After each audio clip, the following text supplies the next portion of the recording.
Hi friends, how are you today? So today we're going to be reading a book, snuggled up in our blankies, and the book is called Nothing. There's a little kitty on the front, and what looks to be a stuffed animal. I don't know, let's see what this story's about.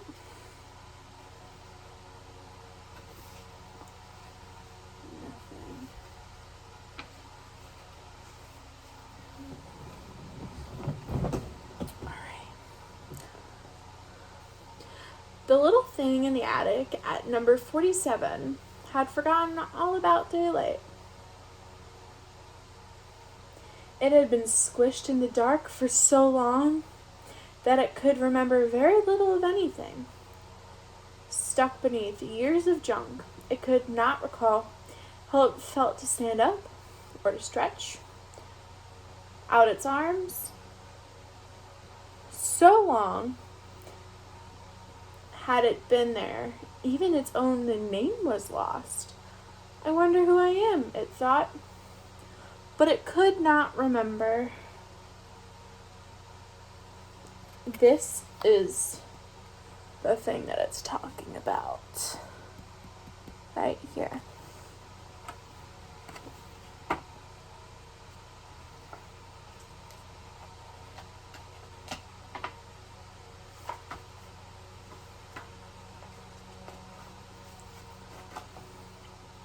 The day came when the family that lived in number 47 were to move. All day long, the little thing listened to thumps and thuds and the sound of tramping feet in the house below, until at last the attic door was flung open, and large hands began to stuff cardboard boxes full of junk.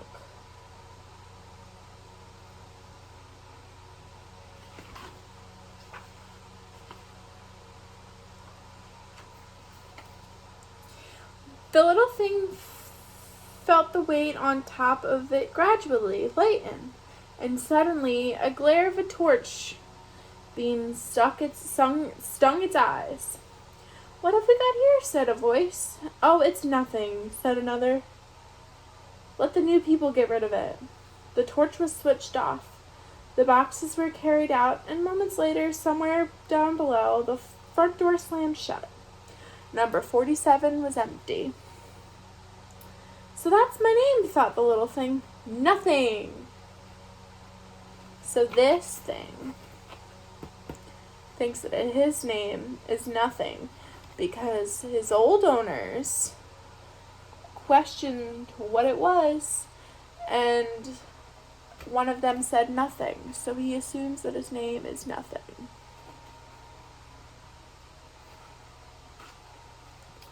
For the first time in a very long time, Nothing sat up. He looked around him at the cobwebs and shafts of dusty moonlight. In the quiet, he heard the patter of feet, and a mouse came running towards him. "New people always try to get rid of you," it said, without introducing itself. It looked at him. "Seen you under the rug. What are you?" "Nothing," replied Nothing. "Well, nothing or not, you can't stay here, not with new people coming," said the mouse. It hurried off. Nothing struggled to his feet. On unsteady legs, he followed the dusty paw prints. The mouse stopped by a moonlight gap under the eaves. "Through here," it said. "Good luck."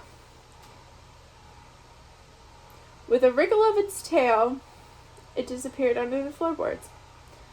"I used to have a tail," thought Nothing suddenly. He felt sure of it.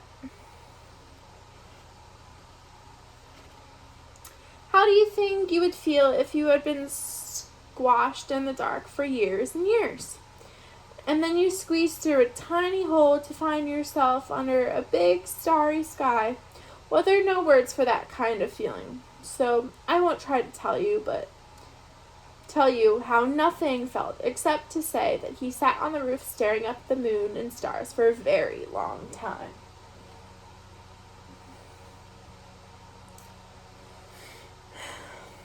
He was still staring upwards as he made his way along the gutter, which is why he fell straight down the drain pipe. Ooh.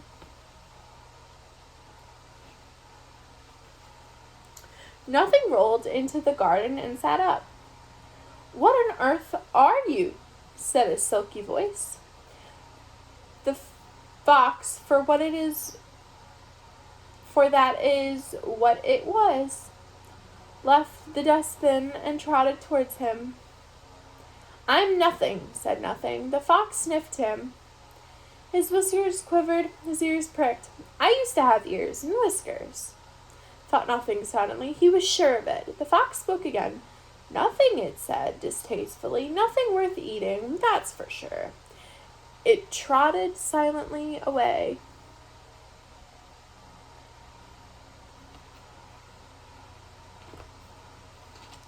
Nothing wandered into the garden and came across a little pond. There a frog sat gently croaking. As Nothing approached, it plopped into the water, and with a kick of its stripy legs, it disappeared from view. "I used to have stripes," thought Nothing. "I'm sure I did." The ripples cleared, and Nothing found himself staring at his own reflection. It was odd. It was ugly.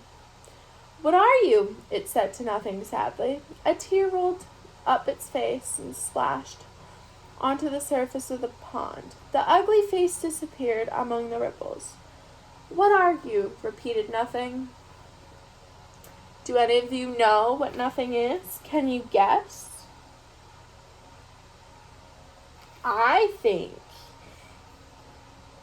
he was possibly either a bunny rabbit or a teddy bear before. What is your guess?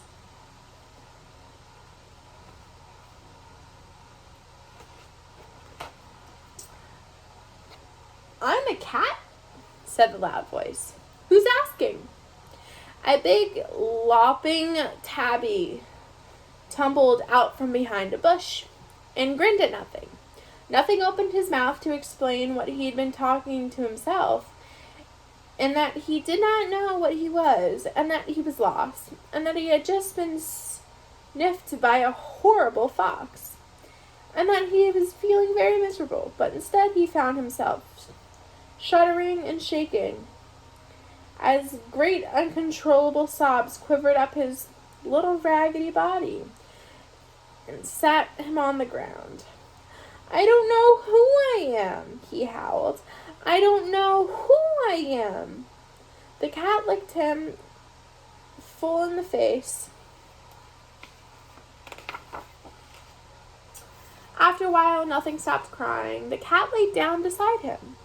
Between Nothing's loud sniffs, it told him all about itself, how his name was Toby, and how it came from a long line of Tobys. "I live in the house," it said. "At least I used to. We moved around the corner today. They think I'm lost, but it's all the same to me. Number 47, number 97, what's the difference? It's all my patch. Do you want to see?" Nothing sniffed once more and nodded. If I remember, Nothing came from number 47. And it's saying that the cat came from number 47. And then they moved to number 97.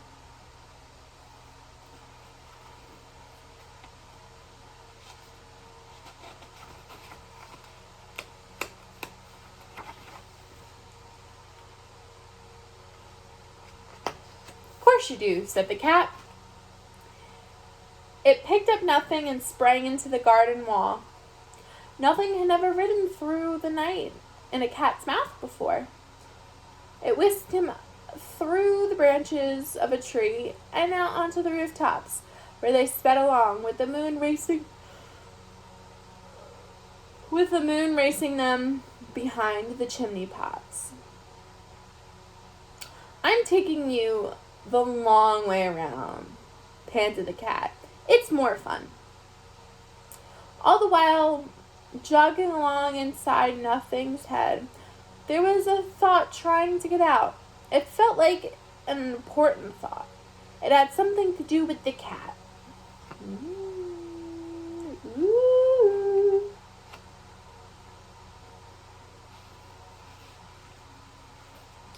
The cat jumped the fence at number 97 and trotted in through the back door. He found an old man dozing in a chair surrounded by unpacked boxes. "That's Grandpa," whispered the cat to Nothing, and dropped him on the old man's lap. "So there you are," said Grandpa, waking up. "What have you brought me this time?" He put on his glasses and looked at Nothing.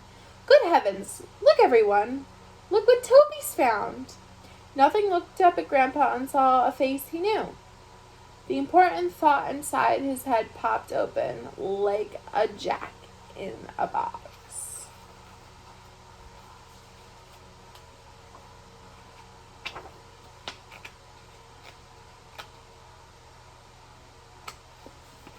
The family gathered around to look.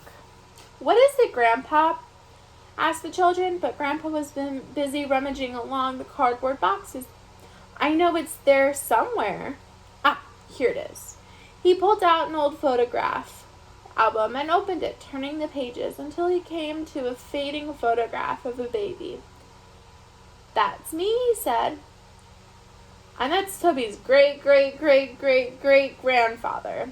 And this," he said, tapping the photograph and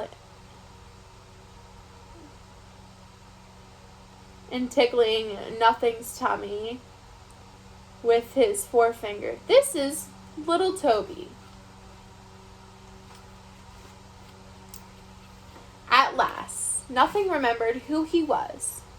Though he had no ears, nor whiskers, or tail, and no stripes, he was for certain a little cloth tabby cat whose name was not Nothing, but little Toby. And with this,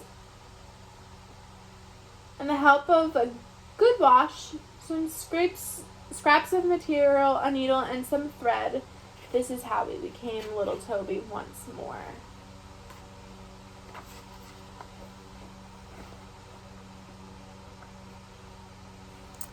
Wow. So he wasn't a bunny, and he wasn't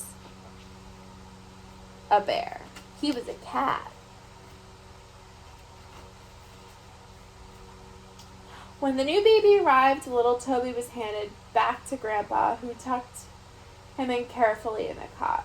And straight away the new baby began to chew on his ear, which, if it had been your ear, would have probably hurt a little, but since it belonged to a little cloth cat, it didn't hurt him in the slightest. I hope you enjoyed reading the book called Nothing. I hope you are having a great time at home, spending it with your family. I miss you guys very, very much, and I hope to see you all very, very soon. Have a good day. Bye.